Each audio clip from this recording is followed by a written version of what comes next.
I have a fairly mellow Discord if you want to join us there for a bit of conversation and debate. We have people from all over, really, and for the most part, it's fairly good-natured and peaceful. As long as you come in that kind of spirit, you'll be fine. Hello lovelies, today we're reviewing Wight Power, W-I-G-H-T, for Lamentations, the Flame Princess, by Alex Mayo. Obviously, it's a provocative title. Raji, the Absolute Madman, approved this. And yeah, having had some experience with provocative titles in the past, I'm kind of resent him for getting away with it. But perhaps it's so on the nose that people didn't really go after it too much. At least not that I've seen, but of course most of the kind of people that would make a fuss have me blocked on social media, so how would I know? It's an adventure book, which creates the usual problems around reviewing, because if you review an adventure book properly, then you spoiler it. So I will have to speak in generalities and talk about the more sort of extended value it might have as a book. Now, it's set on the Isle of Wight, a place I am very familiar with. It's just off the Hampshire coast, not that far away from me. I used to go on our holidays there. I have fond memories of Black Gang Chine and cows and the witch museum that used to be there and all the other bits and pieces, Alum Bay and the Needles. Suffice to say, I'm intimately familiar with the Isle of Wight, and it's a lovely place, just off the south of England, in the Solent, or the Channel, depending what you want to call it. So it's an interesting place in that it's nice and sort of self-contained. It makes a useful staging ground for a game. I used it in my own game, Imagination, precisely because of that reason, that it's somewhat isolated from the mainland, but it is very much a little slice of home counties England down there. It's been used as a prison when AIDS first started up. Margaret Thatcher wanted to inter people with AIDS on the island and use it as a sort of plague island. It was used as a retreat by various elements of royalty in the past. It's a place with a lot of history. Now, obviously, as gamers, we look at Wight and we think undead, and not without reason, because the word wight used to be a sort of Old English, Middle English term for any sort of creature or monster. Unfortunately, the Isle of Wight gets its name from a different root, and it doesn't mean that. It doesn't even mean white, the colour. It comes from a sort of Roman meaning of the division, as it divides the channel, I suppose. But yeah, puns are hard to resist for gamers, I suppose. I can't go into a huge amount of what goes on in the adventure, but there is a rather big occult enterprise underway, utilizing a lot of the pre-Christian and Christian heritage of the island, and conspiracies and German mercenaries and so on. And then there's some mysterious murders. Excuse me. And then the adventurers get brought in as sort of hirelings and sellswords to investigate some of these mysterious deaths and goings on, as a sort of intermediary party between two factions, the cult and the mercenaries that are involved here, in order to present an unbiased investigation.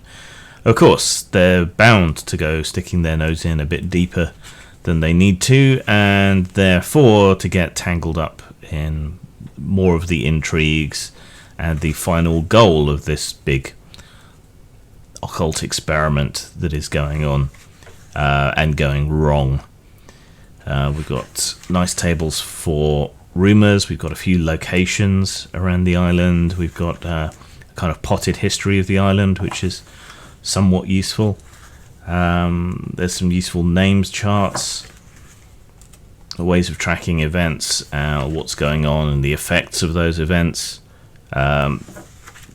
So there is more than you would expect that you'd need for a single adventure. So there is some applicability that you can bring forth and use in other games. So it's not entirely a one shot, which is useful. You might find some of the Lamentations not having like a monster manual and individualizing the monsters and so on. The adventure books are more useful than normal because you can get creatures and things to use and NPCs, like dogs, for example. You know, the kind of basic stuff that a lot of games have is kind of missing in Lamentations to encourage you to make your own, but sometimes that can be a little bit of a chore, despite the relative simplicity of such enemies and so on. But still. So you might find the potted background of the Isle of Wight useful, some of the context and history of the area in the 1630s. You might find some of the monsters and NPCs useful, as sort of stock NPCs and so on. You probably find the name generator useful. So there is more here than this single adventure. And the adventure really comes in 3 phases, I would say. Investigation, confrontation, and potentially apocalyptic end states.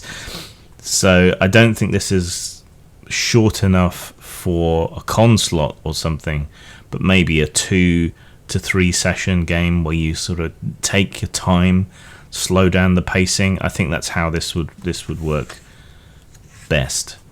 Despite the title, you're more likely to be offended if you're religious, I think, by this game, by this adventure, than if you're tied up on pathologizing and engaging in pareidolia to think there's racism everywhere. But it is a unnecessarily provocative title, I suppose. Not that I'm one to talk, just it doesn't seem to relate that much to the content, though there is a Wight. So I don't know, but yeah, the tables are useful, the locations are useful, the monsters are useful. Yeah, overall pretty good. Caps out at almost 70 pages. I did feel that this page was unnecessary. If you're going to call your book Wight Power, and yet it's got absolutely nothing to do with any of that, and you don't address people's paranoid presumptions pretty much at all anywhere else in the book, including an afterword that says fuck Nazis, seems completely unnecessary, and it seems to be kind of pussying out at the last minute because it doesn't really need to be said, does it? I don't know, it just seemed like an unballsy move from a publisher, and content that is normally more ballsy. But I understand how the pressure can be, and how including disclaimers and things at least covers your ass a little bit. So, style.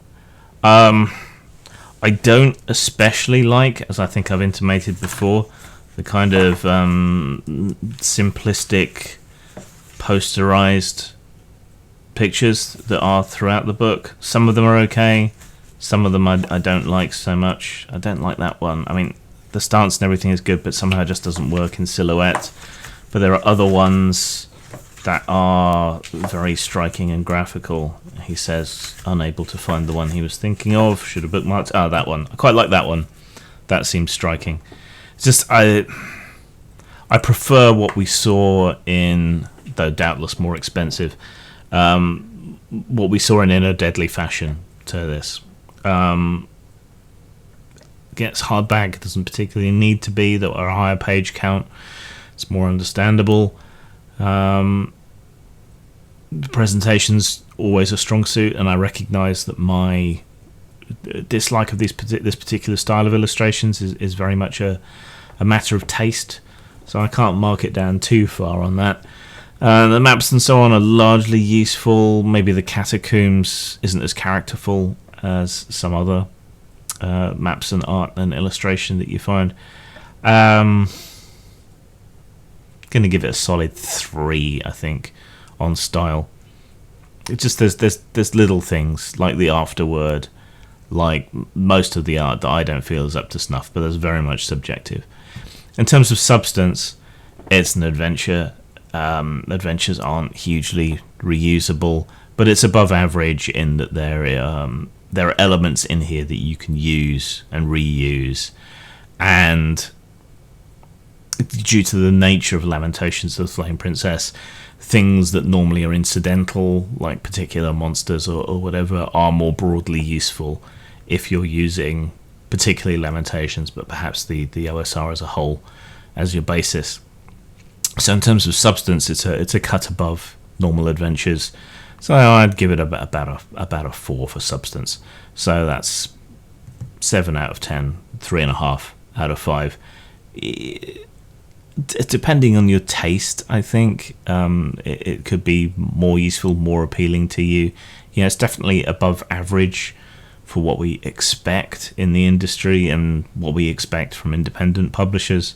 It's just not as good as some of the other intake from the more recent books that Raji and Lamentations had sent me to review, which I did disclose in an earlier review. But yes, these were all given to me.